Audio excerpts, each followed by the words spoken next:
کیونکہ وہ زندگی جو آپ نے 23 گھنٹے گزارے ہیں اس میں آپ نے اللہ کا نام نہیں لیا. آپ نے کام کیا اس میں اللہ کے نام سے آپ نے شروع نہیں کیا. آپ صبح کو کام سے نکلے آپ نے اللہ کا نام نہیں لیا. اب یہ بتاؤ کہ ایسی جگہ پر ایسے کام میں اللہ برکت دے سکتا ہے؟ لیکن چاہتے ہو میرے گھر میں برکت رہے، اگر چاہتے ہو میرے کاروبار میں برکت رہے تو صبح کو اٹھ کر رب کی عبادت کر لو، مصطفیٰ پر سلام پڑھ دو. قسم خدا کی جس طرح سے تمہارا یہ عمل ہوتا رہے گا پروردگار عالم تمہارے رزق میں برکت عطا فرماتا رہے گا. رب تبارک و تعالی تمہارے رزق میں برکت عطا فرمائے گا.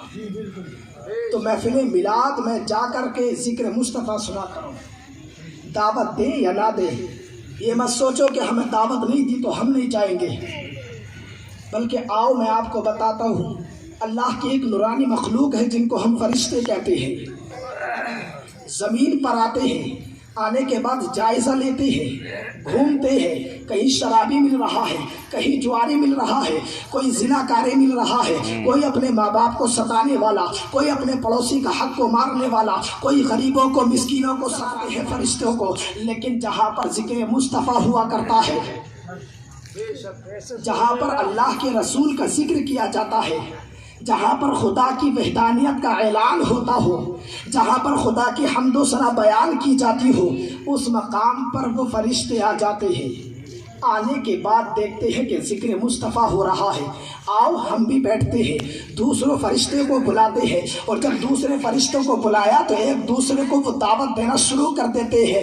آتے ہیں محفل میلاد میں، اور محفل میلاد میں آنے کے بعد جو ہے جس مقام پر جو ہے جس جگہ پر جو ہے نبی کا ذکر کیا جا رہا ہے، مصطفیٰ کا ذکر کیا جا رہا ہے، خدا کی حمد و ثنا بیان کی جا رہی ہے، اس جگہ کو جو ہے وہ سارے کے سارے فرشتے جو ہے اپنے نور کے سائے میں لے لیتے ہیں، اور لینے کے بعد زمین سے لے کر کے آسمان تک وہ جگہ نور کے سائے میں رہتی ہے، نور کے گھیرے میں لے لیتے ہیں. اللہ اکبر. اب دیکھو تو صحیح، وہاں پر محفل میلاد ہوتی ہے، وہاں پر تمام فرشتے جمع ہیں. جمع ہونے کے بعد محفل میلاد کا اختتام ہو جاتا ہے، دعا خوانی ہوتی ہے، صلاۃ و سلام ہوتا ہے، لوگ اپنے اپنے گھر چلے جاتے ہیں، فرشتے آسمان پر جاتے ہیں. اور جانے کے بعد دیکھو تو صحیح رب تبارک و تعالیٰ ان فرشتوں سے ارشاد فرماتا ہے، اے فرشتوں کہاں تھے، کس کام کو انجام دے رہے تھے، کس کام کو کر رہے تھے؟ تو رب کی بارگاہ میں وہ فرشتے عرض کرتے ہیں، مولا جس کام کو تو نے ہمیں کہا ہے اسی کام کو ہم بچا لا رہے تھے. اے پروردگار عالم